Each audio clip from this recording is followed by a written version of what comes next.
दोस्तों, आपका स्वागत है पार्ट 3 में। अभी तक आपने सुना कि कैसे करके जुगल ने बेटी बासी को पाला, कितनी तकलीफें सही और अंत में उसे कोर्ट में जाना पड़ा। और कोर्ट में सुनवाई चल रही है जहाँ पे एक वकील उसके जज्बातों को देखकर लड़ने के लिए तैयार हुई। क्या ये लड़ाई इतनी आसान होगी? और बहुत सारे राज की परतें अभी खुलनी बाकी है। तो मैं देर नहीं करता, चलिए भाग 3 को शुरू करते हैं, जिसका नाम है बेनाम सा रिश्ता। फिर से वो चले जाते हैं 10 साल पीछे, जहां पर जुगल मुजफ्फरपुर के ही कॉलेज का सबसे होनहार छात्र था।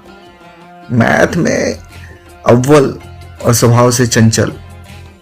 वहीं सौम्या अपनी सादगी और पढ़ाई के लिए जानी जाती थी।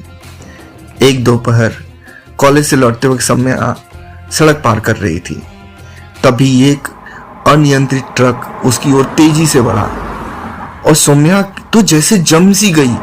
मौत उसे सामने दिखी। जुगल पूरी ताकत से चिल्लाते हैं, सौम्या हटो वहां से, सौम्या। और तभी एक जोरदार टक्कर हुई। लेकिन ये क्या, जुगल जैसे उड़ता हुआ आया था और उसे सौम्या को धक्का दिया था। तब तक शायद देर हो चुकी थी और जुगल का सिर सीधा ट्रक से टकराया था और जुगल उछलकर दूर जा गिरा था। और जुगल ने जब आखिरी सेकंड में सौम्या को धक्का देकर सड़क के किनारे कर दिया था, लेकिन ट्रक से लड़कर वो एक लोहे के खंभे और पत्थर से जा टकराया और उसका सिर तरबूजे की तरह से फट गया था। और वहां भीड़ इकट्ठा हो गई थी। सौम्या तो जैसे नींद से जागते हुए और भागते हुए बोली, जुगल जुगल जुगल, आंखें खोलो, कोई मदद करो, एम्बुलेंस बुलाओ, जुगल। और जल्दी से उसे हॉस्पिटल ले जाया गया। हॉस्पिटल में हर तरफ सन्नाटा था और शायद एक कड़वा सच इंतजार कर रहा था। जुगल बेड पे लेटा हुआ था। ईसीजी की मशीन बीप बीप कर रही थी और हर तरफ शायद जूतों की आवाज आ रही थी। और जब डॉक्टर ऑपरेशन थिएटर से बाहर आया था, तब उसने सौम्या की तरफ बढ़कर बस इतना ही कहा था, देखिए सौम्या जी, जुगल ने आपकी जान तो बचा ली, पर उसके सर के पिछले हिस्से में गहरी चोट आई है। फिलहाल तो वो कोमा में है। शायद 3 महीने भी रह सकता है, 6 महीने भी रह सकता है, लेकिन क्या डॉक्टर साहब? आई एम अफ्रेड कि उसके दिमाग का वो हिस्सा जो एनालिसिस और एडल्ट बिहेव को नियंत्रित करता है, वो शायद पूरे तरीके से डैमेज हो गया है। अब वो एक एडल्ट के शरीर में 6 साल के बच्चे की बुद्धि के साथ जिएगा। अब ये लड़का कभी भी नॉर्मल नहीं हो पाएगा। और आई एम सॉरी, सौम्या को जैसे काटो तो खून नहीं। उसके दिल में बहुत सारी चीजें चल रही थी। शायद किसी ने बगल में पूछा था, अब ये लड़का कैसे जिएगा? बेचारी की उम्र ही कितनी है, 24 साल। बेचारा जिएगा भी कैसे? और इसकी हालत जैसी रहेगी, इससे अच्छा तो ये मर ही जाता तो बेहतर था। और ये शब्द सौम्या के दिमाग पे हथौड़े की तरह से काम कर रहे थे। वो उसका शरीर जैसे काम नहीं कर रहा था। वो धम से वहीं चेयर पे बैठ गई।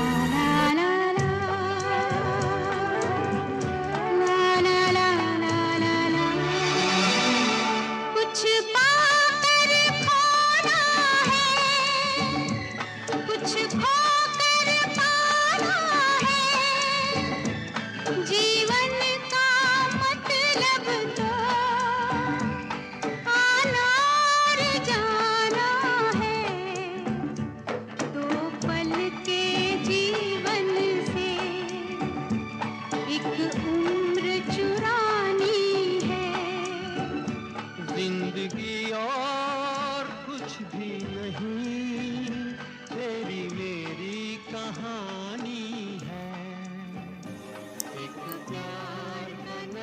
शायद सौम्या ने कुछ फैसला किया था। तभी ठाकुर साहब, सौम्या के पिताजी, बहुत गुस्से में इधर उधर टहलकदमी कर रहे थे। उन्होंने पलटकर कहा, तू पागल हो गई है सौम्या? वो लड़का बच्चा बन चुका है। तू अपनी पूरी जिंदगी एक ऐसे इंसान के साथ बर्बाद करेगी जो तेरा नाम शायद ठीक से ना ले पाए। बाबूजी, जिसे आप बर्बाद होना कह रहे हैं उसे मैं कर चुकाना करती हूँ। उसने अपनी बुद्धि, अपना भविष्य, अपनी पूरी शख्सियत मुझे बचाने के लिए कुर्बान कर दी। क्या मैं इतनी खुदगर्ज हो जाऊं कि उसे इस अंधेरे में छोड़ दूं? लेकिन पागल लड़की, ये समझ समाज क्या कहेगा? समाज ने उसे गिरते हुए देखा था, पर उठाने कोई नहीं आया। अब मैं उसकी लाठी बनूंगी, मैं उससे शादी करूंगी। वो बच्चा तो क्या हुआ, मैं उस दुनिया का सबसे प्यारा बाप और पति बनाकर दिखाऊंगी। लड़की, तू पागल हो गई है। जा, मैं तेरी शक्ल नहीं देखना चाहता। अगर तुझे यही मंजूर है, दोबारा मेरे दरवाजे पे मत आना। आज से तू मेरे लिए मर गई है।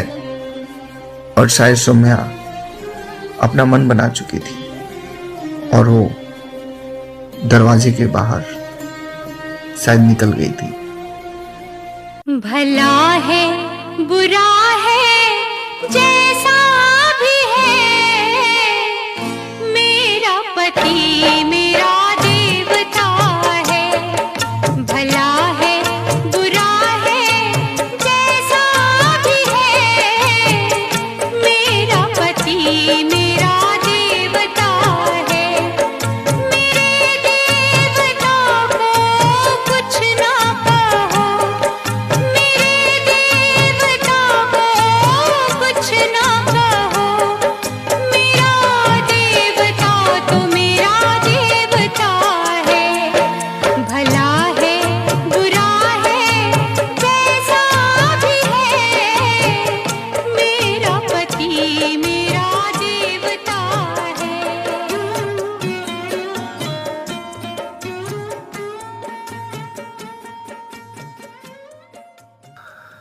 आज जुगल और सौम्या की शादी हो गई थी और जुगल के लिए शायद ये शादी एक खेल था, लेकिन सौम्या के लिए जिम्मेदारी। और सौम्या बस यही सोचे जा रही थी, क्या क्या सपने देखे थे उसने और प्रकृति ने क्या क्या चीज करवा दिया। उसे अपने फैसले पर अफसोस नहीं था, लेकिन शायद कहीं ना कहीं कोई टीस थी, जरूर थी। और उसी टीस की वजह से उसकी आंखों में आंसू थे। उसने प्यार से जुगल की तरफ देखा जो खिलौनों से खेल रहा था। उसे अपनी तरफ देखते हुए देखा। उसने सौम्या से कहा, सौम्या तुम रो रही हो? देखो, हम तुम्हारे लिए ना फूल लाए हैं। डॉक्टर बाबू बोले ना कि तुम मेरी दोस्त हो। नहीं जुगल, मैं सिर्फ दोस्त नहीं हूँ, मैं तुम्हारी परछाई हूँ। आज से तुम कभी अकेले नहीं रहोगे। हम खेलेंगे, हम साथ में गुब्बारे उड़ाएंगे ना? हाँ जुगल, हम गुब्बारे भी उड़ाएंगे और अपनी एक नई दुनिया भी बनाएंगे। गुलजार साहब कहते हैं ना, टूटे हुए तारों से आसमान नहीं बदलता, पर हम अपनी जमीन खुद बदलेंगे। लोग कहते थे सौम्या ने बलिदान दिया, पर सौम्या जानती थी उसे दुनिया का सबसे सच्चा और बेगुनाह प्यार मिला है। जुगल की वो चोट उसकी कमजोरी नहीं, बल्कि सौम्या के प्रति उस अटूट प्रेम का मेडल था। यही वो नींव थी जिस पर आगे चलकर वासु जैसी परी का जन्म हुआ था। और इनका सफर शायद परियों की कहानी जैसा चल रहा था। सौम्या पढ़ी लिखी थी, उसने एक अच्छी खासी जॉब कर ली थी ऑफिस में। वो सुबह से शाम तक ऑफिस में होती और शाम में आकर जुगल की सेवा करती। वो शायद इस पल को बहुत ज्यादा महसूस कर रही थी। और शायद उसे पत्नी धर्म निभाने में ज्यादा मजा आया था। उसे यह परवाह नहीं थी कि जुगल उसके पति धर्म को निभाता है कि नहीं। तब आई वो भयानक रात, शायद वो रात जिसे कयामत कहें या